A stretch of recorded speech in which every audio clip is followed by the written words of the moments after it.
Israël, député de la France Insoumise. Vous pouvez l'applaudir, merci. Bravo.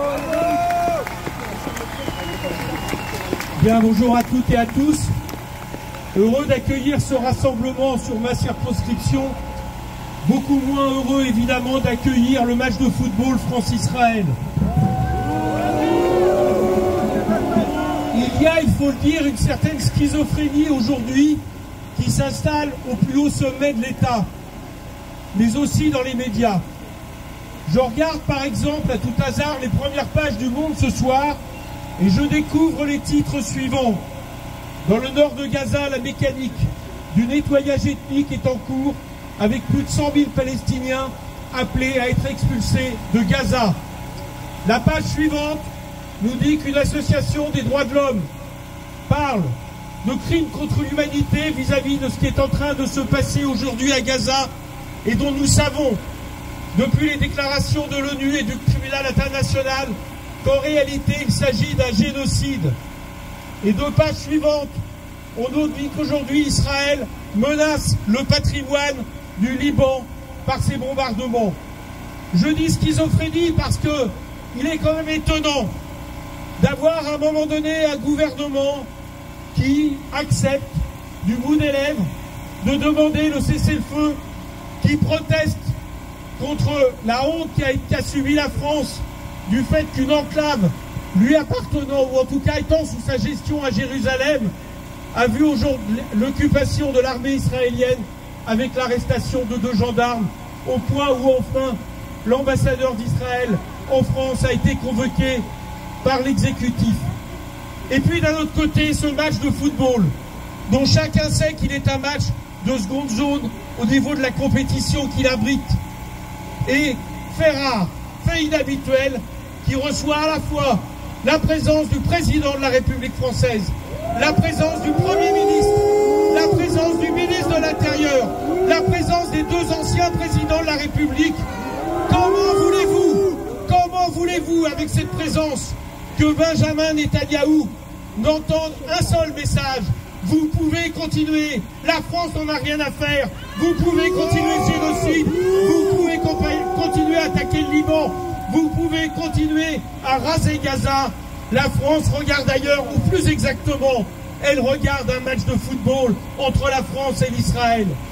Ce qui se passe à quelques kilomètres d'ici est purement un scandale. Imaginons en effet, au moment du boycott par rapport à la Russie de M. Poutine, qui n'est pas boycotté par les instances de l'UEFA, imaginons le match France-Russie ici. Est-ce que l'on pense 2 secondes que le président de la République aurait honoré ce match de sa présence? Évidemment non. Et pourtant, dans les 2 cas, il s'agit d'agresseurs.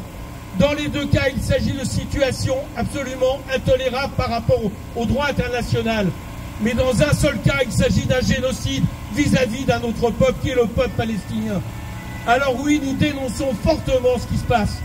Et nous notons quand même avec satisfaction qu'il y a un premier boycott réussi.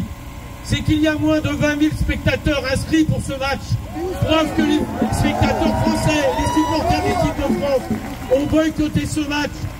Tout comme à l'image de cette merveilleuse banderole qui a été affichée il y a peu par les supporters du Paris Saint-Germain et qui demandait le cessez-le-feu.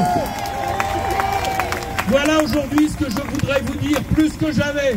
Je suis sûr que plus que jamais, nous avons l'opinion publique française avec nous pour dire que ce qui se passe aujourd'hui, sous l'égide d'un gouvernement raciste, suprémaciste, d'extrême droite, fasciste qui est celui de M. Netanyahou, la France doit dire stop, et pas seulement avec des mots. Parce que quand on se contente des mots, on est en réalité complice. Donc la France, plus que jamais, doit cesser toute vente d'armement à Israël, doit boycotter les produits israéliens, doit organiser des sanctions économiques vis-à-vis d'Israël, doit dénoncer et faire en sorte que l'Union européenne dénonce les accords avec Israël. C'est la seule solution pour que Benjamin Netanyahou lâche prise à un moment donné, parce que la guerre qu'il mène, le massacre qu'il perpétue, fera aussi le malheur à terme du peuple israélien, il faut en être convaincu. Il n'y a pas un État qui colonise un autre, qui commet un génocide et qui puisse éviter le fait de devenir une dictature dans son propre pays. La preuve, les premières mesures qui aujourd'hui tombent puisqu'on parle d'expulser les citoyens arabes d'Israël, puisqu'on parle de punir par 20 ans de prison ceux qui oseraient en Israël contester la politique de Benjamin Netanyahou. Oui, aujourd'hui, c'est la démocratie, c'est la paix, c'est l'autodétermination d'un peuple qui est en question de ce côté-là du monde.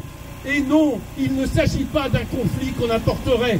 C'est un conflit auquel la France doit se mêler et elle doit être du côté des opprimés et des peuples qui sont massacrés. Voilà ce que je voulais vous dire aujourd'hui. Je suis évidemment avec mes camarades députés qui, comme chaque manifestation, avec France Insoumise, sont à vos côtés. Merci. Palestine, vivra!